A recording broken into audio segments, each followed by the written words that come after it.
Hi, everyone. Welcome back to the Anxiety Warriors podcast. I'm Margot. Hey, everyone. I'm Abby. Thank you so much for joining us again. Episode 4. We are thrilled to have you back, and we have a great one for you today. Today's episode is going to be a little bit about our nervous system. We had gotten some awesome questions that we are still breaking down. And one of them was kind of about how our body responds to our anxiety. And so we thought that the nervous system would be a really great topic for today. But don't worry, it won't be too heady or sciencey, just a little bit heady and sciencey. Just a smidge. A smidge, yeah. We want to share this simplification, one, because it fits into some of the questions that people have asked us. But two, Margot and I both realized that when we learned a little bit more about the physiology, what's happening with our nervous system, we were able to have more self-compassion for ourselves when we were having big anxious feelings. Yes, completely. It was definitely a game changer for me. So I'm excited to dive into that stuff. And just a little bit of a disclaimer, just a reminder, we are not scientists. We are not neuroscientists, doctors, or psychologists. We do have a basic understanding, however, of the nervous system, and that we have found super, super helpful. So resources from amazing authors and speakers such as Dan Siegel, Peter Levine, Bruce Perry, Linda Graham. So you'll hear a little bit about our background, right? And our experiences with learning about the nervous system and how it shaped our abilities to cope and accept a lot of our anxious feelings. Yeah. It was something like, oh, wait, there's nothing wrong with me. This is my body's reaction to what's happening. And all of a sudden it's like, oh, wait, now I can check in with myself and see what's happening. So, all right. So let's start. Permission. It's permission. It's permission, right? Yeah. So Margot and I, a long time ago had been in a training where we did a breath experiment. And we're not going to do it on a podcast. It would be very boring hearing us breathe. But what we thought would be helpful is just explaining what it was and our experience with it, and how that ties into really what's going on with us when we're feeling a little anxious or a lot of anxiety. Yeah. When we're feeling unregulated, basically is the phrase I like to go with all the time. And so what I love about this experiment is that it only takes about a minute. Mm-hmm. And maybe it's something cool for you all to try on your own time. A little bit about this experiment is you take several breaths through your nose, right? So you're just going to maybe find a comfortable seat and just notice what it feels like to breathe in and out of your nose. And then after you try that, maybe you try breathing with just your mouth open, in and out just with your mouth. Or maybe you want to do the reverse, actually, right? I feel like usually you do the mouth open first, and then you do the nostril breathing. Mm-hmm. And so maybe you take about anywhere that's comfortable for you, 10 to 30 seconds for each part of the experiment. And then afterwards, you kind of notice how you felt during each part of that experiment. How did you feel breathing just in and out of your mouth? And then how did you feel breathing in and out of your nose? Yeah. And most people feel a difference, right? That's the first thing is most people feel a difference. What's interesting is a good amount of people notice they feel better breathing through their nose. But some people also feel better breathing through their mouth. So there's no right or wrong way. Whichever one you prefer doesn't mean there's something right or wrong with you. But it's interesting to notice the experience of what happens when you breathe through your mouth and then when you breathe through your nose. Because a lot of it, what's happening is that you are engaging different parts of your nervous system. And so, Margot, when you breathe through your mouth, what do you notice in your body or in your mind? I notice that I feel pretty much instantly out of breath, right? in my body, my mouth starts to feel really dry and uncomfortable. Mm-hmm. And even though my jaw is sort of open a little bit, I wind up feeling a little bit more stressed out because it reminds me of when I'm doing very strenuous activity like running, which I hate. And Yes. also, it just makes me, it winds up triggering feelings of like fear a little bit Mm-hmm. too. Mm-hmm. It's like, wow, I feel like when I'm breathing hard and fast through my mouth, it's because I'm feeling a little bit unregulated or unsafe. And Yeah. so kind of reminds me of those moments in my life where I was super out of breath. And usually that's related to some kind of discomfort or trauma or not great experience. Yeah. Yeah. And How I about can you? totally relate. Yeah. Breathing through my mouth, it feels more shallow. It feels like I can't get a full breath in. Um, Also breathing through my mouth, I notice feeling like tension or tingly near my heart. Um, and I notice feeling like a little bit more heat by my heart area as well. And just feeling like that overall sense of discomfort. Um, Totally. what about you with your nose? How do you feel when you breathe through your nose? I feel a little bit more in control when I'm Mm-hmm. breathing in and out through my nose. I feel like I have to work more mindfully when I'm actively trying to inhale and exhale just from my nostrils. Yeah. And because I'm being more mindful and more present with the breath, I feel a little bit safer. I Yeah. feel a little bit more comfortable. Not always, I will say, and I'm glad you brought up that sometimes, people may try this and think, wow, I actually really prefer breathing in and out through my mouth. And if Mhm. that's you, then that's awesome. And there are Yeah. some days, especially when I'm working out, when I like sucking the air in through my mouth, right? Feeling the cold wind and then really sighing it out. And so, Mhm. yeah, but typically I wind up enjoying the experience a little bit more and I wind up feeling a little bit safer and more regulated when I'm only breathing in and out through my nose. Yeah. Yeah. And totally me too. I usually feel like more sense of calm. I'm able to relax more. In a sense, my mind is almost wandering more, but in like a creative way, because it's just so Mm. natural and calming versus like my mind is feeling vigilant when I breathe through my mouth. Um, But the really interesting thing is when you're breathing through your mouth or your nose, like I said, it's engaging your nervous system. And every inhale, right, engages your sympathetic, your fight or flight part of your nervous system, either a little bit or a lot. And every exhale engages your parasympathetic nervous system, also known as the rest and digest, either a little bit or a lot. And so when you just said sometimes you like breathing through your mouth and you have that long sigh at the end, right? Like there's nothing wrong with breathing through your mouth, but Hmm. you're doing that extended exhale, which gets you into your parasympathetic nervous system.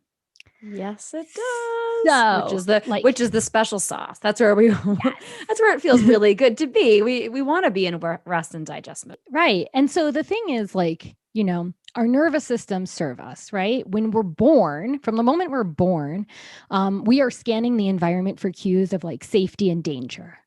Okay. Yeah. And so, if we're, hanging out in the woods camping and a bear starts Boo. chasing us, are we booing the bear or booing camping? I mean, both, but I would prefer the bear to camping. Okay. Okay. Yeah, well, the bear is chasing you away from camping. Oh, So, gee. I guess I'm mouth breathing now. yeah, you're mouth breathing, right? And Exactly. your sympathetic nervous system is engaged and you are ready to either fight the bear or run away. And one of the things that's happening when this bear is chasing you is your body is getting ready for action. There's all this cortisol and adrenaline pumping through your body. Your senses are heightened, so you can see more, you can feel more, right? Hmm. And what do you think your mind is doing when you're running away from this bear? Trying to find safety. It is. But are you thinking? Are you like, No. how do I right? Nope. It's Zero thoughts input except is for coming help in. me get me out of here as quick as Right. possible. Right. Exactly. Seeking that safety. Seeking that safety. And so okay, so let's pretend we're in the woods again, we're camping, you're miserable, you're like, why did you drag me here? Right? And Yep. this time we hear sounds, but we don't know what those sounds are. What is your body feeling like?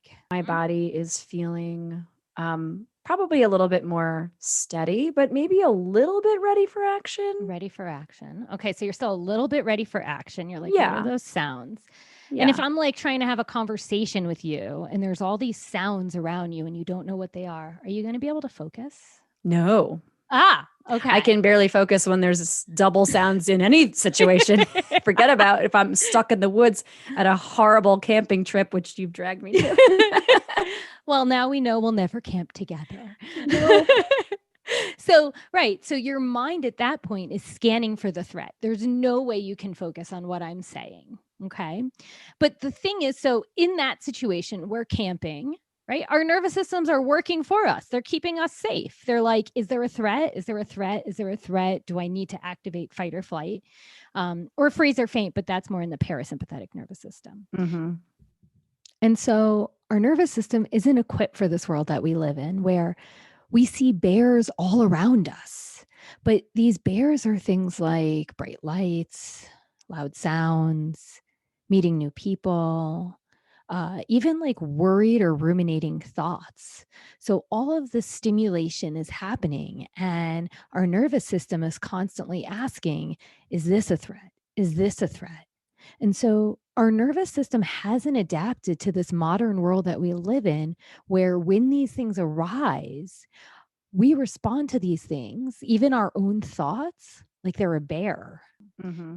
I feel like there are those daily threats, just like there are little things that I guess the word threat always feels really heavy.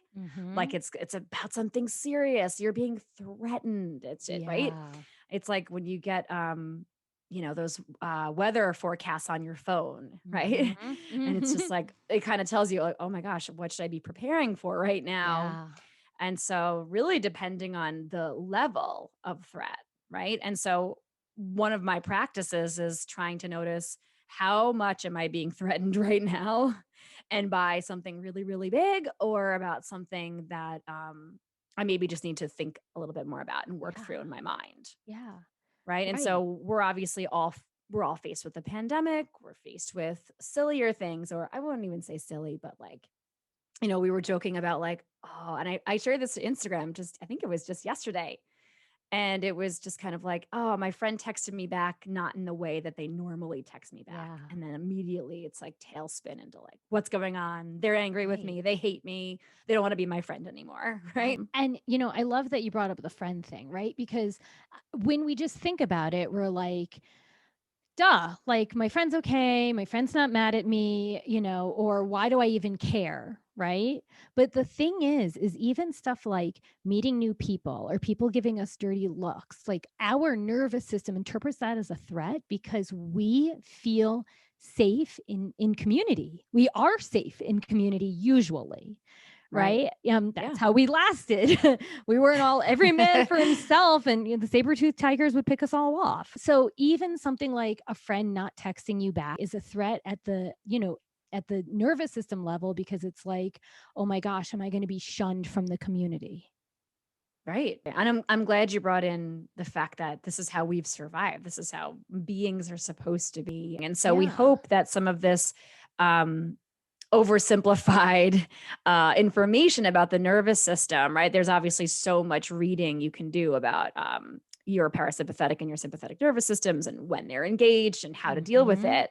But hopefully some of these analogies can help you to either seek more information about the nervous system in the body and how it relates to your threats or anxiety, big or small, or just to help you put a label to your experience, which is what we're going to kind of talk about next. So like what changed for us when we learned about the physiology of our experience. Yeah. When we were able to say, oh, there's science behind what I'm experiencing. And I know for me, learning about my body's responses to various levels of stress and anxieties just at the forefront helped me to just validate my experience with something concrete like science. Right. And then I had some power and agency to seek more information about how to practice caring for myself, which is going to be kind of what we talk about in a bit about practicing self-compassion and caring for myself in the moment. And of course, there's always a certain amount of trial and error in finding your go-to coping strategies. And there's definitely no foolproof or one size fits all. This is going to work every time my nervous system is out of whack. So overall, I felt a super sense of comfort in knowing I have choices. I have power here over my own physical body. So that's what changed for me with learning about the science behind my experience. What about Right. you? I mean, it's the same thing. It's once, in the breath experiment, it's just a very quick experiment that shows you exactly what you said, is that we do have some agency over our experience, because just by changing your breath, you're changing how you feel, which is a huge shift. Now, like you just said, it doesn't always mean, oh, I do a long exhale and I'm going to feel better. But also it does mean that, oh, I can do something to soothe my nervous system to make myself start to feel a little better. Um, and so, one of the things for me when I started to learn a little bit more about the nervous system and my physiological responses, not my psychological responses, it really helped me feel like there was nothing wrong with me. That's ultimately what it was, because with anxiety, and with my body reacting, and with my mind having ruminating thoughts and negative self-talk, like I always was like, what is wrong with me? Like my best friend, right? Like she could totally say, like, yeah, that was like Abby's main question. What is wrong with me? And when I learned about the nervous system and just like the very simplified version of like neuroscience and neurobiology, it helped me be like, oh, there's nothing wrong with me. This is my body's way of trying to keep me safe. This is my mind's way of trying to keep me safe. And with that acknowledgement, it gave me like a little bit of separation so that I could think about, okay, what does my body need so I can show up and care for myself? Or what does my mind need? It's Yeah. not like there's something wrong with my mind. It's like, oh, my mind is interpreting this moment as a threat, like someone said Hmm. something mean about me, or someone didn't return my phone call. And it's like, okay, now that I've realized that this is a threat to my nervous system, I can then show up for myself in a way to help me process it. Right. So when you were just talking, it just made me think of when we feel safe and regulated, and when we learn to practice, right, noticing when our nervous systems need a little bit of help. Yeah. um, and when we're able to say, all right, I'm soothed, I'm feeling okay, we're able to show up better for other people in our lives, specifically the children in our lives, or whoever we're with, family, friends, whoever needs us in the moment, when we're at work or in any situation, right? When we're feeling good and we have a solid awareness and then Yeah. self compassion practice, which we're going to talk about in a second, then we're able to help others to regulate, right? Mhm. And you had mentioned this in a previous episode, just Yeah. like co regulating Yeah. with And another that's person. That's really, I don't remember where I heard this, and I didn't do the research ahead of time before saying this, but I someone said once, like nervous systems talk to each other. Nervous systems interact with Mm, each other, right? And so if you come into the place and you're a strong anchored nervous system, you can be a source of support for others with a dysregulated nervous system, but also, if you go into a place and your nervous system isn't very regulated and there's a lot of dysregulation going on, there's like flickering lights and buzzing sounds and a lot of movement everywhere, then your nervous system can also become more dysregulated. Right. And mm-hmm. so it's this like, we can help co regulate others and they can also help us, um, which really just helps us all with being more Which like, means everyone's good. yeah, We're all everyone, regulated. strong nervous systems, regulated nervous systems. Awesome. Awesome. I Yeah. love it. So we decided too that we wanted to each share a little bit of like a moment in time when we felt some discomfort by feeling anxious and how we chose to show up for ourselves through Yeah. self compassion practices and positive self talk and all that good stuff that can help our nervous systems to get to a regulated place when they're Mhm. acting up. So, Abby, why don't you lead us off on that? Okay. And we did not talk ahead of time about what our stories are going to I be. know. I can't wait to hear yours. I had a hard time picking one. That's how you know. That's how you know we're anxiety warriors, right? It's like, oh man, I could literally tell you anything about any moment of my. Exactly. There's so many, Mm. and so um I guess I'll just share one, and I'll probably judge myself afterwards for sharing this one instead of another one. And after you share your story, I'll be like, oh, I had a better story. And Well, we can share those to Instagram. Yeah, we'll share them other ways. Exactly. But so, okay. So, I've shared a lot about, well, maybe just a little bit about how dating has always like spiked my anxiety. And, basically what happened was around the age of 34, I got out of a long-term relationship and I had to start dating again. And that was terrible.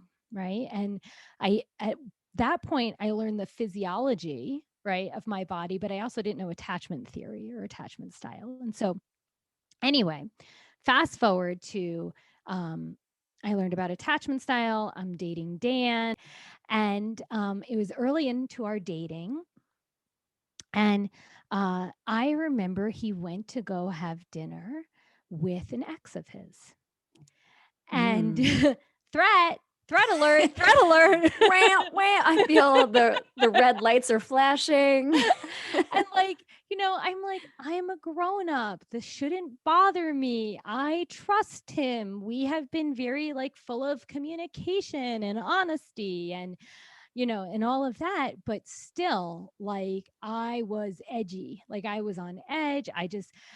None of my practices worked, right? I decided I'm going to take myself on a date. And then I went and saw a movie and I didn't pay attention the entire movie.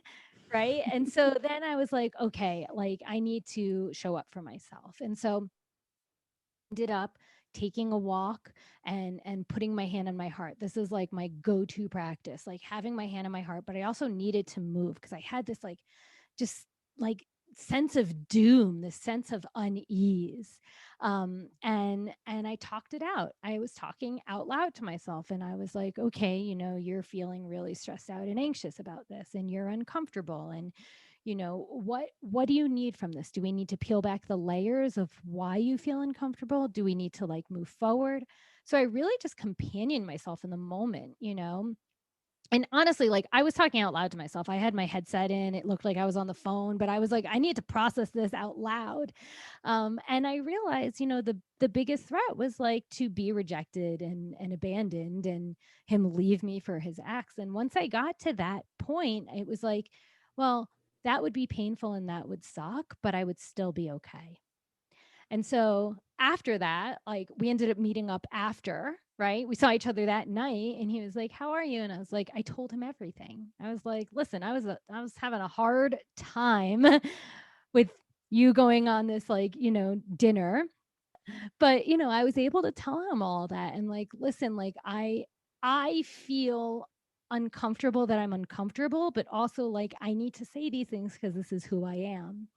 And so really what happened was the self-compassion was I took myself for a walk, I held my hand in my heart, I talked it through to really get to the core of what was bothering me and what I needed. And then the other part of the compassion was telling him my truth and speaking up for what I needed him to hear. And that I'm not going to say don't hang out with, your exes. I'm not going to say that, but also I am going to say like I'm probably going to have a hard time and we're probably going to have conversations afterwards where you reassure me that we're safe. And he was just super loving and accepting throughout that whole process. And because he showed up and he helped co-regulate and he listened and he reassured, if he's ever hung out, I don't think he's ever had dinner again, but no more dinner for Dan. No dinner. I don't think he's ever gone out to dinner again with this person, but even if he did, I think it would be less problematic for me because of everything I did in that moment. I love it. I think, well, first of all, I think it's amazing that you were brave enough to tell him exactly what you went through that night, right? Because you could have easily just said, you made it through. You used all your tools and they helped, right? Enough. Yeah.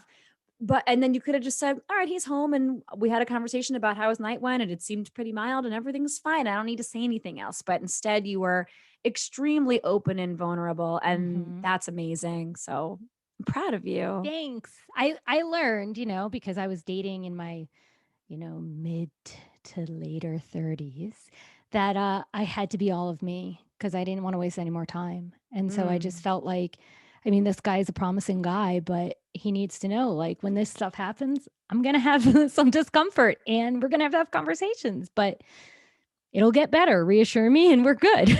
So it's Yeah, made but for like, you had that boundary, right? yeah, And you told him exactly what you were experiencing, and that is what healthy relationships need. yeah. So amazing.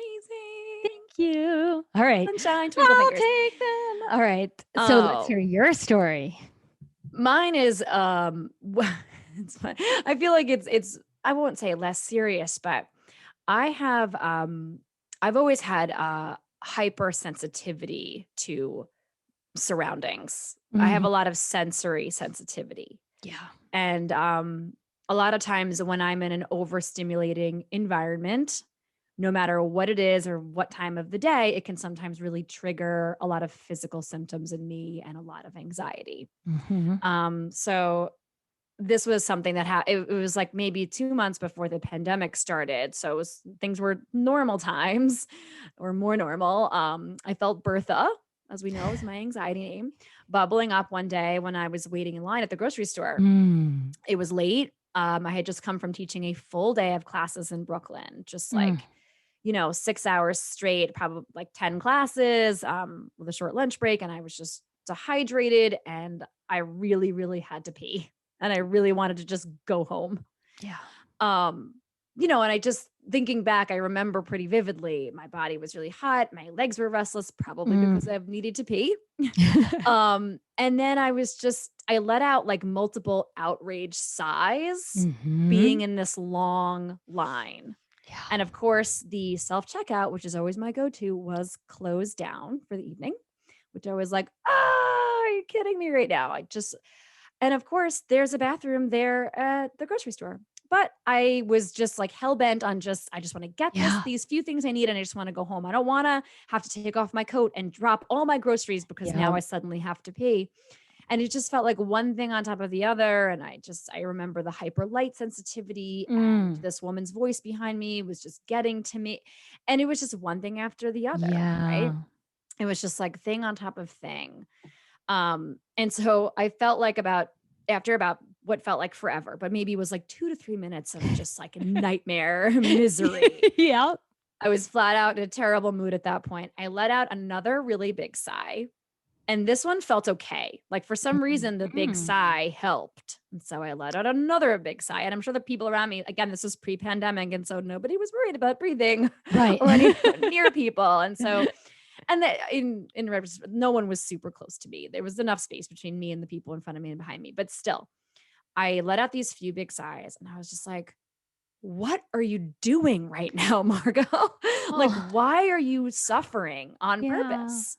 Mm. There are things you can do right now to help yourself feel better. You've been saying to yourself for the last 30 seconds how badly you have to pee. Why are you still on this line?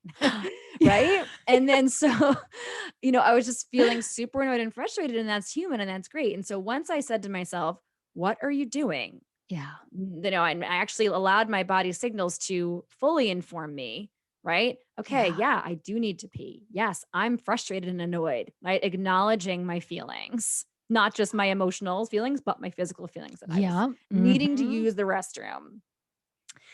And so then I was like, okay, I have choices here, right? I don't have to keep standing on this line. I can leave this line right now and maybe everything will change, or maybe they Yeah. won't, right? And so I left the line. I parked my cart right next to the bathroom, went to the bathroom. I came out feeling like a new woman. Yes.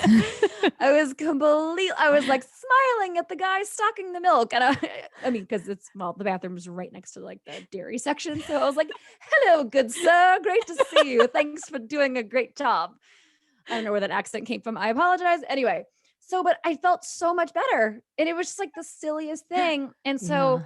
just being able to acknowledge how I felt, Mhm. take full inventory of my body, Yeah. asking myself, what do I actually need right now? Is it really just that it's been a long day and I want to feel irritated by everything that's happening? And Mhm. even though it's sensory overload in here for me right now, do I not have any choices? Of course not. I have some choices that I can make. I'm the one keeping myself caged a little bit in this experience.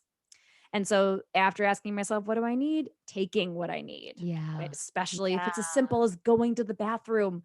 that's Yeah. right there in the store. It's not even like I had to get someplace else because there was no bathroom in this place. Yeah. So I know this is your story was all like hyper emotional about like your relationship and your fiance. And I'm just like, girl had to pee No, online. I relate to this on so many ways. Like, so the first thing is like, I have had that too, where I'm in a place and I'm just holding it in. Right. But I love that you were like, why wouldn't you just go? Because I think that I would still have been standing in the line, suffering, holding it in. Like, like, I've done that before too, but not in yeah, this moment. And not that's in why this moment. it came to me. I remembered it. I'm like, yeah. It's like, why, I feel like when like having anxiety, there's always just this level of discomfort, right? And Mm-hmm. then things keep layering on.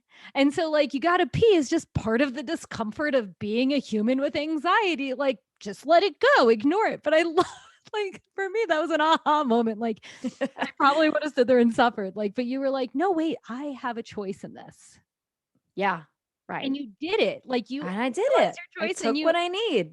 yeah. I love That's that. it. That's it. Yeah. So So practicing self-compassion, big, big anxiety warrior tip.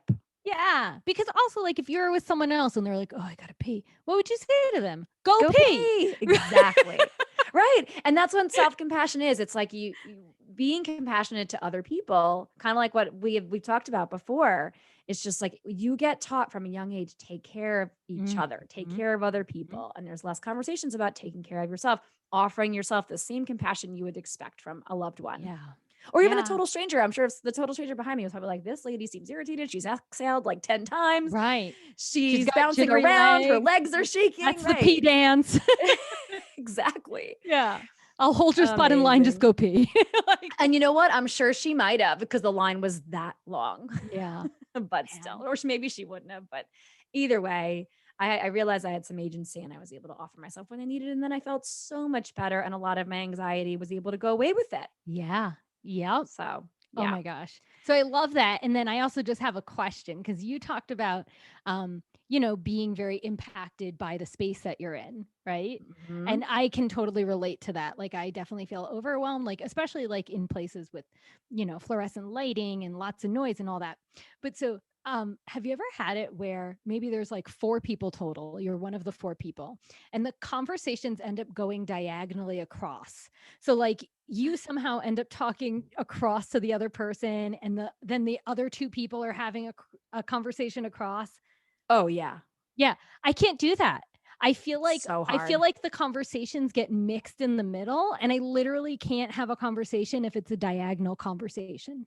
Yes. No, I'm Okay. totally with you there. Because then I wind up me, or usually it's Adam next to me, right? Mhm. And then he's like yelling at the person who's diagonal from him, and I'm yelling at, and we're all competing for airspace to have different conversations. Yeah.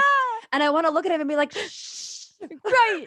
And he Right. probably wants to do the same to me. And I'm Yes. sure that whoever we're with, yeah, totally. Yeah. That's like Totally one of with those you like there. sensory things where I'm like, Yes. does anyone else relate to the diagonal conversation and the challenges? Like I just can't at some point I'm like, no, I'm done. I'm done. Right. I like, Let's just leave dinner. I'm done. yeah. I like pretend that I hear something interesting the other people said and I'm like, oh yeah, yeah. So I can Right. So then you stop could all having the have a dialogue. conversation. Right. Yes. Okay. Love it. Oh my This will be a gosh. good topic for another day. Maybe we'll do Yeah. a whole sensory sensitivity topic. I think that's a good one. I love it. All right. So So, win of the yay. week. Are Win of the we're week. here? We need a Win sting of for the win of week. the week. We need Yeah. to get a sting like win of the week. Yeah, something It's silly the like win that. of the week.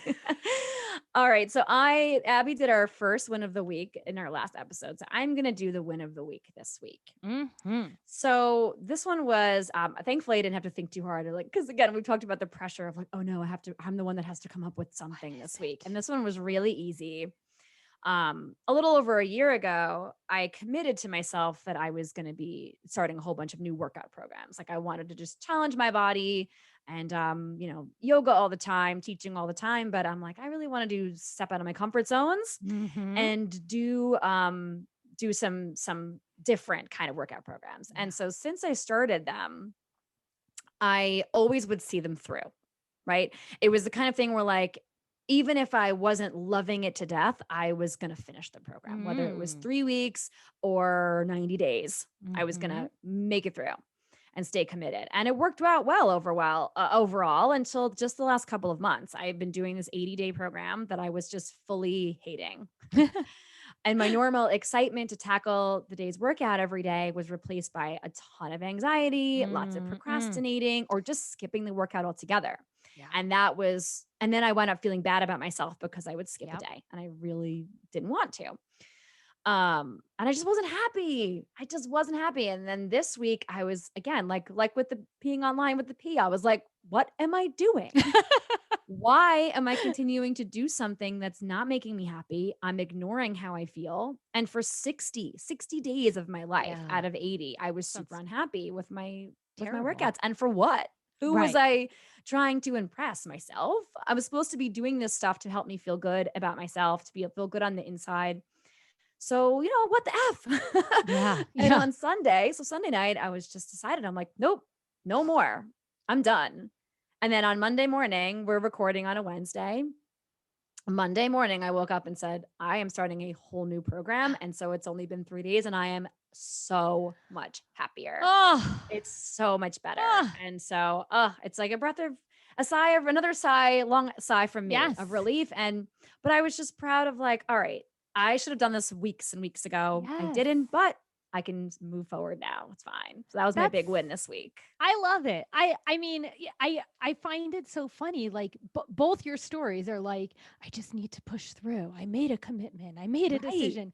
And then it's like, and I can totally relate. Like all the time I do that. It's like, no, I said I'm doing this. Now I need to do it, even though I'm miserable. Right. And I love that you're like, wait a second.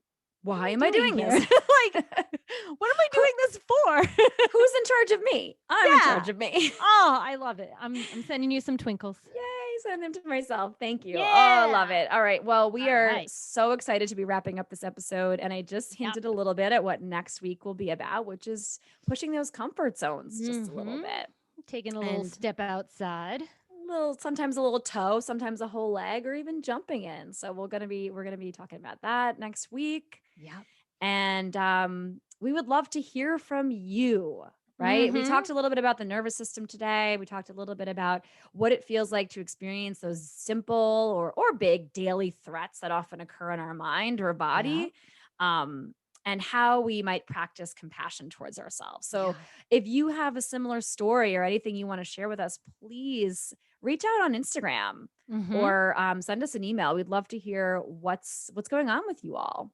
Yeah. So yes, please. I would love to hear from you. Abby would love to hear from you. You can find us at Anxiety Warriors Podcast on Instagram, or you can email us at anxietywarriorspodcast@gmail.com. And we have 12 5-star reviews on Apple Podcasts. Thank you so much.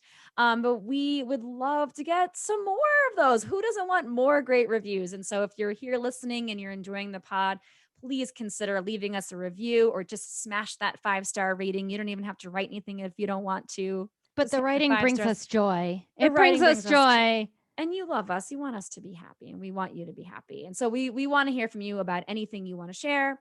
And we would be honored to receive an amazing review from you all. Yes. And that's it, friends. Thank you. Thanks. We look forward to hearing from you all. We want to really hear about these threats and how you can have compassion for yourself. And we just want to thank you for going on this journey with us. We are really, really so grateful you all are here. Yes, we love you, warriors. Till next time.